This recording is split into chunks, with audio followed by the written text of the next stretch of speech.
Warning: our YouTube channel and its videos may contain scenes, language, and content that may not be appropriate for all audiences. These videos include surveillance footage, undercover pursuit of suspects, actual police and rescue operations, and fearless confrontations. If you do not approve of the content, please do not watch our videos. If you wish to continue, we strongly advise that you proceed with caution. Viewers' discretion is advised. Eto naman, Lex. Kasalukuyan kasama natin ngayon sa studio. Nagrereklamo si Lilibet Taruk. Inarereklamo yung JMM Promotions and Management Incorporated Agency. At sinisingil daw siya ng 50,000 pesos processing fee. Bawal ho to, sabi ho ng POEA. Wala hong resibong binigay sa kanya. Nagbayad siya ng 10,000 pesos. Bawal din to.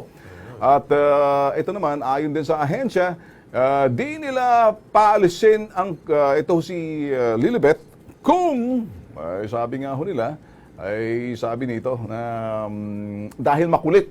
Makulit ka ba? O sige, pag-usapan natin. O sige. Sige, pag-usapan. Lilibet, kwento mo sa amin. Kasi po, nung magandang gabi po sa lahat, sige, sir. sige. Nung nag-apply po ako bilang housekeeper po sa Chile at a direct hire po sa POAA. So, nung na-comply ko po lahat na requirements ko, bumalik po ako ulit sa NIMHARD, sir, para i-clear yung clearance, DOLE clearance ko, sir. So, nung nagpasa po ako noon, sabi po noon sa window 9, antayin ko na lang po daw nalalabas yung name ko sa DOLE clearance sa website po after 3 or 2 weeks. So, nag-antay po ako ng 2 weeks, sir, dahil po naibok na po na ako ng amo ko sa airlines po na yun. Sa Chile po yun, sir.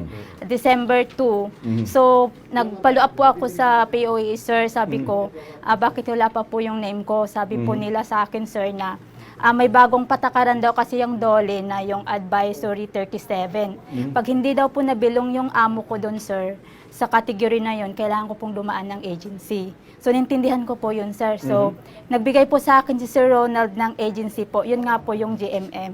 Pinuntahan ko po yung JMM nung December 1. So, nung pumunta po ako doon, so nagulat po sila bakit daw 3 taon na daw yung pumunta doon na nirefer ng POAA na papuntang Chile. So, tapos sabi ko, ma'am, magagawa niyo po ba to ng paraan? Sabi niya, actually, magkano, ang una ko pong tinanong po, sir, magkano yung processing fee, ma'am? Sabi, 80,000. 80? Opo. Ngayon, sir, sabi, pero mayroon ka namang visa, kompleto ka na may yung kontrata po, lahat po na i-comply, may TESDA na po ako, may OWA, lahat na po, PIDOS. UEC na lang po talaga yung problema ko, sir, para makaalis ng bansa. Ano sinabi ng PO ng Ang sabi ng agency, sir, so, okay, magagawan niyo po ba ito ng paraan? Sige, ano ka, 50,000 yung single namin sa'yo, pero mag-down ka ng 10,000. 50,000 single, magda-down ng 10,000. Opo. Kasi since meron naman po daw akong visa, hindi na nila ako singilin ng 80 kasi pag wala pa daw visa, sir. Magsisingil sa processing. Yun po ang processing nila, sir. Kayo ba yung nakapunta rito sa POEA or alam ba ng POEA yung situation mo? Hindi. Actually po, sir, nung bumalik po ako ng POA, sabi ko... Tatlong tao ng prinasos nila rito, 3 tao na nagtagtanong, hindi ba? Pangatlo ka? Opo, doon daw sa agency nila, sir, sa GMM. So, nung bumalik po ako ng, ng POA, sabi ko, nagtanong po ako kay Sir Ronald, sabi ko, sir, baka pwede nyo naman po akong i-consider. Okay. Anong sinabi ni Ronald? Yun nga po, pinaliwanag niya po ulit. Wala na daw, doon nga po daw, through agency lang po daw ako pwedeng makaalis, sir, dahil yun lang po daw ang paraan. Sa agency lang talaga? Opo, sir. Okay. Kung gusto mo, maghanap ka ng agency na pwedeng mag-process sa'yo na papunta ng Chile. Naghanap po ako, sir, pero GMM lang po talaga lumabas po sa website. Okay, sige, okay. Yan, tanungin natin. Nasa linya lang ating telepono si Deputy Director ng POEA, si Miss Amy Reyes. Ma'am, magandang gabi ho sa iyo, Miss Amy Reyes. Ay, magandang gabi po, sir. At sa lahat po ng nakikinig, magandang gabi po sa inyong lahat po. Live po tayo sa UNTV. Kasama ho natin si Alex Santos. Ito ho dito sa Kilos Pronto. Ma'am, meron ho kasing lumapit sa atin dito na gusto niyo lang ho magpatulong kasi parang lumalabas agency lang talaga, GMM, na hindi ho siya makalabas although direct hire ho siya sa Chile. Ang nagiging Apo. problema ho, yung processing ata, eh, parang siya yung nagiging desperado kasi parang natatagalan ho. At the same time, naniningil pa ho. Although kinakailangan ho ng agency, paano ho natin matulungan ng mabilisan ho to? Kawawa naman ho, pabalik-balik dito ho. Ano ho magagawa ho Apo. natin?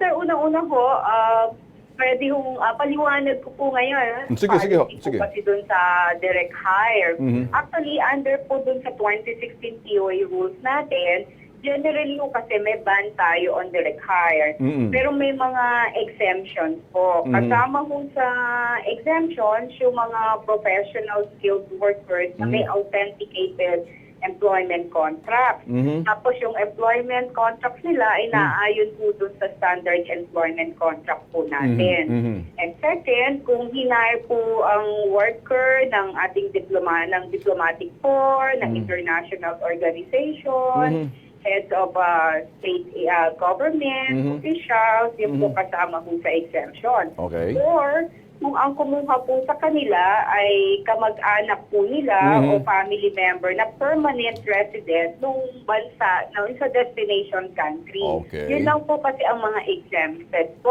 no? Paano ho, Sa direct hire. paano yung direct hire, diretso mismo sa employer tulad ho ni dito sa kaso niya ho? Ano hong dapat gawin? Okay. Yun kung sa kaso po yung sa case ni ma'am, kasi nag-apply daw siya sa isang ahensya, tapos tama naman ho yun through agency po talaga. Ngayon, kami naman may mga listahan ng mga agencies na may mga lisensya. Ano po? Ngayon, although nabanggit niya na hinihingan siya ng parang processing fee na Oh. 10,000, may 50,000, may Yeah, 80,000. Oh. Gusto lang ho namin paalam po na pag domestic worker po or housekeeper po, wala pong placement fee na Ayun. dapat bayaran. Ma'am, pwede ho ba natin tulungan ho na para medyo ma-cut short na lang ho? Kawawa naman. Yung pala, sinabi niyo na ho na wala hong dapat bayaran pag domestic help. Eh bakit hindi ho natin pwedeng masabi ho sa agency na lumalabag ho sila dun sa kautusan? Eh yan ho, parang lumalabas kayo na ho mismo nagsasabi. Opisyal na ho ba natin pwedeng tulungan ho to ma'am sa inyong Ay, tanggapan? yes po. Pwede ko po bang i-request si ma'am na sumadya po sa Okay. tanggapan po Sige. namin Ma'am. sa Legal Assistance Division Alright, sige, para ma'am. ma-file natin yung complaint po. Okay, ma'am, ganun ang gagawin ho namin. Sasamahan ho namin para medyo sa amin lang ho, makaalis pa rin ho siya, maasa po siya, baka ma-process lang ho. Yung pala, wala namang bayad. Natagalan lang ho doon sa sinasabing processing fee na 10,000 yung deposit, pero 50,000 ang hinihingi. Ang 15 hinihingi, down yung 10. Baka Ay, ma'am, naku, hindi po pwede bawal po yun. yun. Wala po talaga Pero dapat. Ma'am Ami, si Alex Soto Santos. Yes, sir. May Opo. binabanggit rin po ditong complainant natin na yung daw hong JMM Promotions, nag-iisa lang daw hong agency na yung doon naghahanap po para sa Chile. Pwede ba ho ganun ba? Baka po kasi yung bansang pupuntahan niya, Oo. nagkataon lang na yung JMM na ahensya ang nagpapadala doon. Oo. But we'll check din po kung meron pa Baka meron pa iba, no? Iba, no? Oo. I-check natin. Ngayon kung wala at yun lang nagpapadala, we will call the attention of JMM Yes. po. Ayun. Kung makapagsadya siya, meron mo si ma'am na option na mag-file din ng complaint against the agency kung talagang kinuha na siya ng pera at hindi binalik sa kanya ang pera. Karapatan po niya yun, no? Yes. Para matulungan din siya ng aming legal assistance Ma'am, group po. quickly lang ma'am, pwede ho bang dito ho mismo sa broadcast ho natin sa Kilos Pronto Live sa UNTV, pwede nyo bang dapat sabihin na lang mismo, Sa JMM. ito ho sa JMM, na ito ho yung dapat nilang gawin para recorded ho tayo, official na ho itong sasabihin nyo, para pagpunta noon, kung nakikinig ho sila, i-comply ho dapat sila. Pwede ho bang manawagan na ho kayo mismo doon na diretso sa JMM?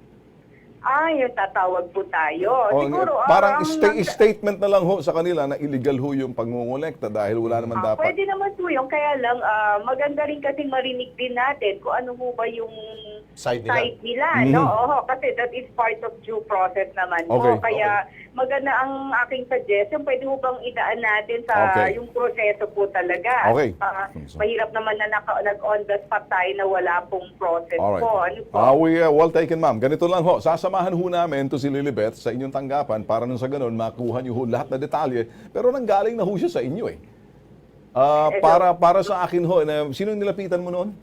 Ronald, sir. Siya Si- po yung in charge sa Chile po. Sa Sa Chile si household. Ronald, sa Chile. Baka si Ronald na ho, magawan. I don't know kung may nakikita si Ronald na, o baka hindi sila nagkakaintindihan, ma'am, na para sa inyo, pagpunta ho rito, makita si ni Ronald, para dito ho, ma-solve na ho mismo from your end. Kasi kung totoo ho na talagang bawal, dapat mag-comply ho talaga yung agency. Unless may mga bagay ho na talagang dapat hindi nasasabi dyan, hindi nakikita, ngayon pa lang ho, kaya namin sabi, manawagan ho sana kayo, kailangan sabi nyo, due process. So, sasamahan na lang ho namin, ma'am. Oh, please po. Kasi Alright, sige, kung nakunan po siya bali ng pera, no? Ayon po kay ma'am. Oo. So, yun nga, unang-una, bakit siya kailangan kaagad ng bayad? Wala pa namang kasiguruhan kung siya ay nagpo-proseso na nila kaagad. Sige ma'am, ganito lang gagawin ho namin, mabilisan ho. Sasamahan ho namin siya at susubukan ho namin. Asap ho, baka bukas kung magagawan ho namin agad para nang sa gayon, maimbestigahan niyo ho at mahabol pa rin kahit na paano by next week, ma'am, ha?